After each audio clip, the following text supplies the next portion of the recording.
Okay, in Chapter 2, we want to take a look at how we can summarize, organize data, and show it in graphs to help us interpret any trends. We're going to start out looking at a frequency distribution, and then we're going to move on to relative frequency distributions.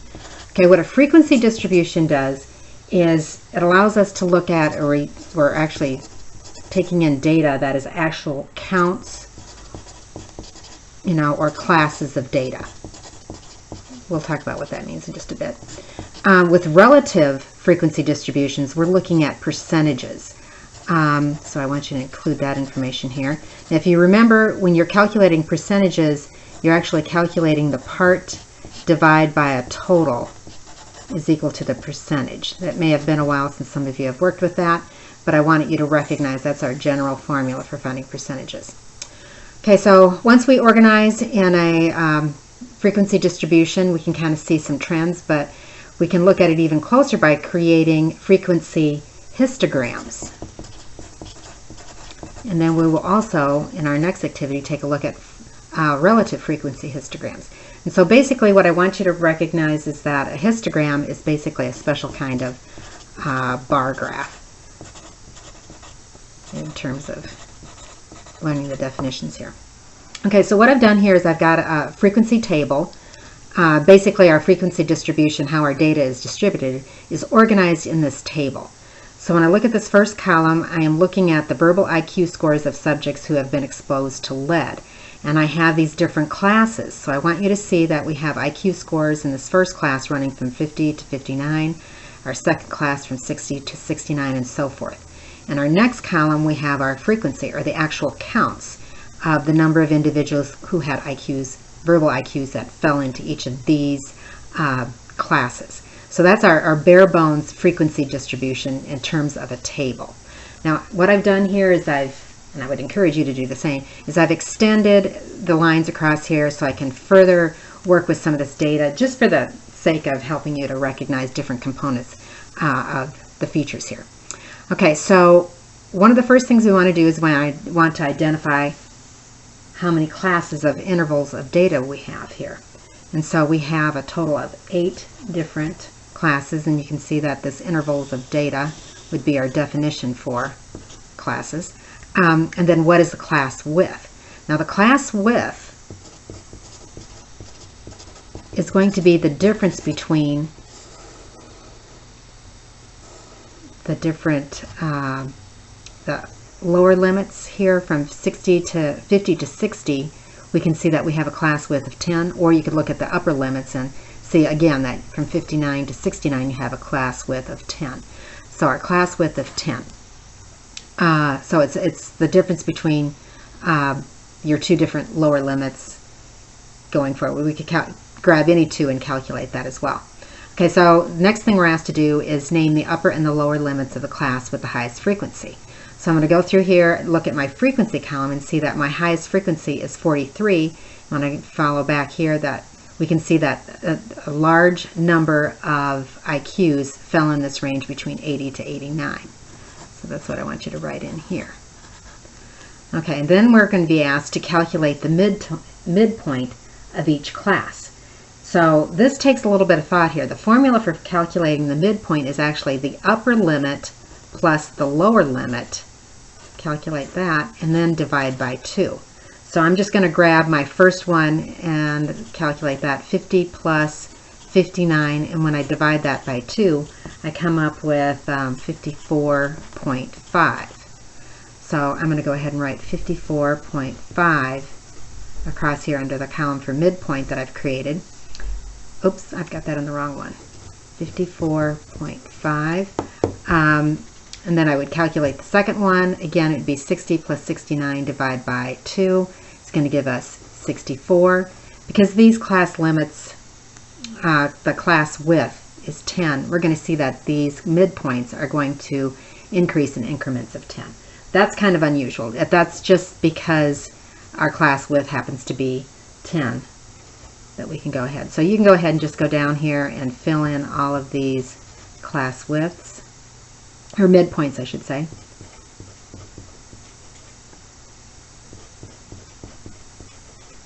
And our last one is 124.5.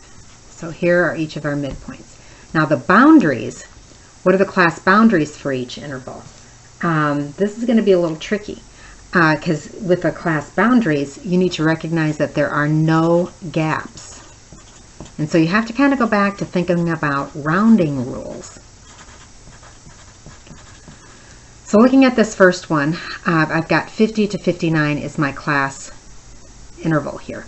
If I go one decimal place to the right of my 50, I would have, I'd be in the tenths place, so 5/10. So if I go 5/10 below the 50, that's going to give us 49.5. If I do the same thing with my upper limit, but go 1 or 5/10 above, that would be 59.5. And you're like, why in the world would we ever do this? If you had data that could possibly be calculated to, the tenths of a place value here, and let's say it was 49.7, it would fall in this range here. So basically you're leaving no gaps between these intervals when we extend one decimal place. So you can see that each of these are going to, again, move on down the line here. We can see that we can just bump up by 10 here. Generally, you're going to see that you would never do this by hand. This is really kind of a lot of unnecessary work. We could do this in StatCrunch, or you could do it in Excel. This is kind of time consuming. I really don't want to spend a whole lot of time on this part of this.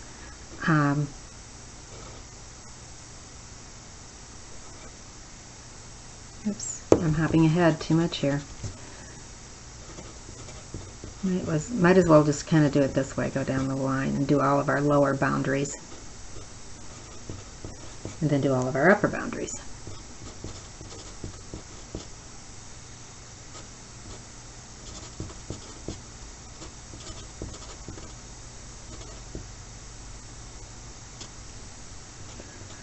Okay, so we've got that. Our next question is, how many pieces of raw data are summarized in this chart? So when I go up here, add up all of my frequencies, I have a total of 121 frequencies. Okay, so I can go ahead and write that here. Do we see a trend? So when we look at this point, it's kind of hard. You really have to do some examining here. But when we look at the frequency column here, that's really what we want to see. Do we see any kind of a trend here? And we can see that it starts low, gets high, and drops low again. Okay, so our counts start low. They increase to a maximum.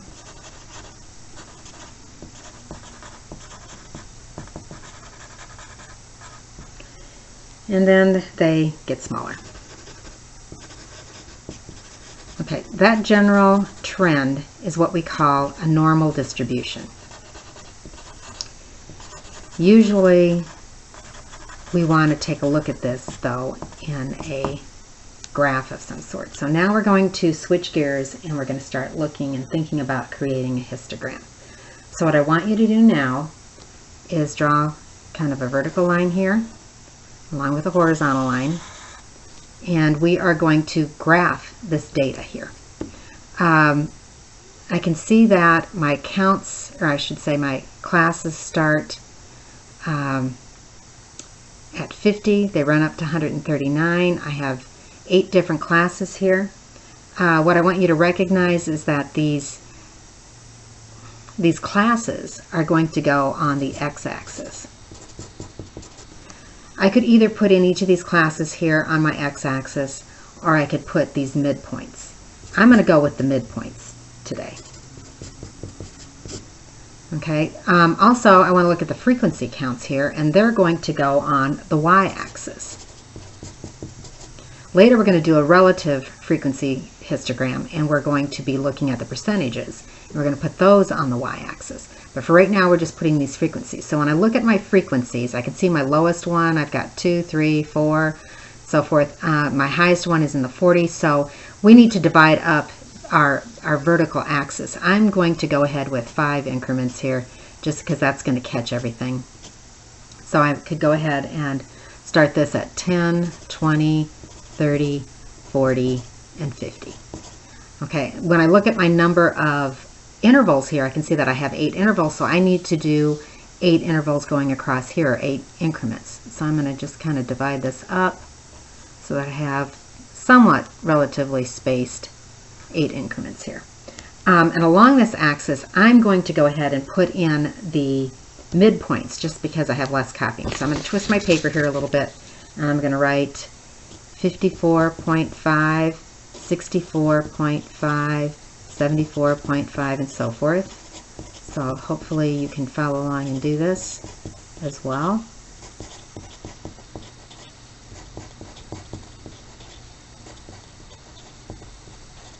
So at this point we've got we have a chart, our histogram kind of set up and ready to roll.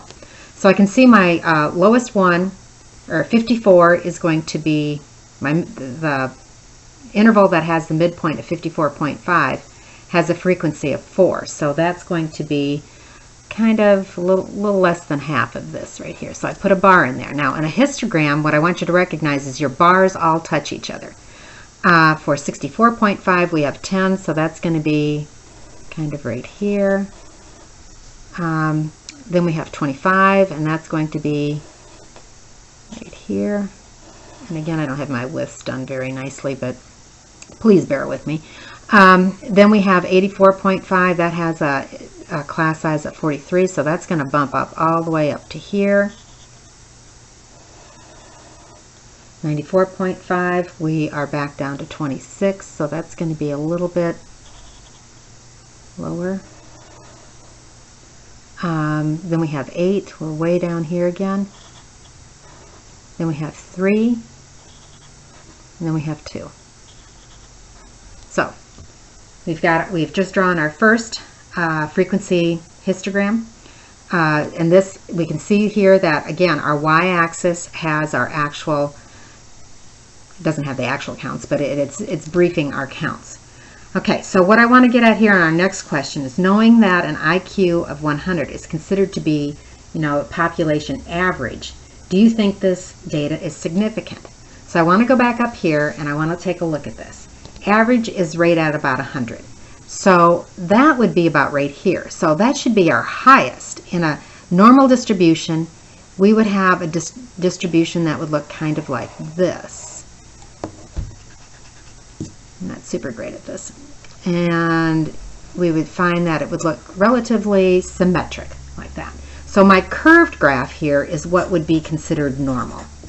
So we're looking at this going, geez, does this information look normal here? I mean, if I'm doing this, I've got a graph distribution that looks kind of like that. So when I'm comparing this, it's like, yeah, this is significantly different. This data is very different from what we would normally expect our IQ distributions to look like.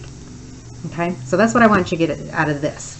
So what I want you to think about here is that, yes, this is significant. Most of the data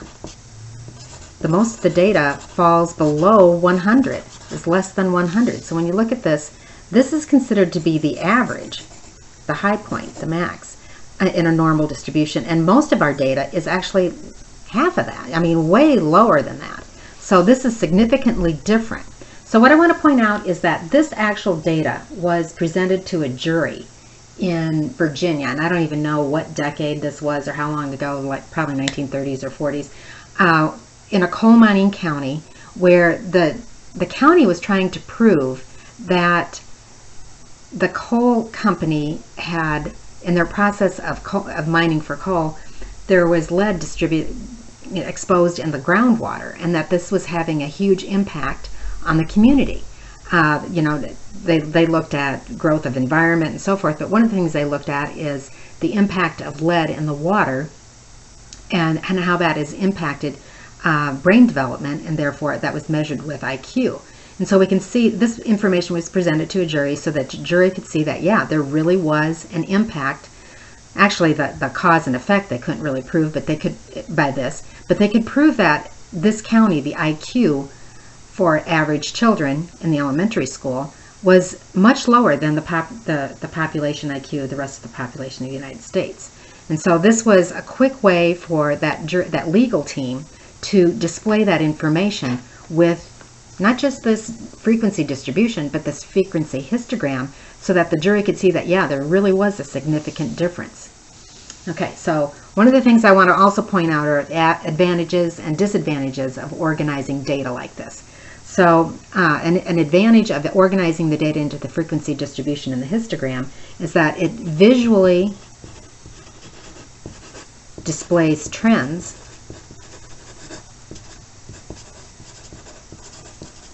makes it easy to interpret. I can't speak. Okay. Name a disadvantage. Now, the bad thing about frequency histogram is that you lose the actual data. I mean, by itself, you don't know exactly what the data counts were, or what the actual values were of the IQ, you know, the low scores.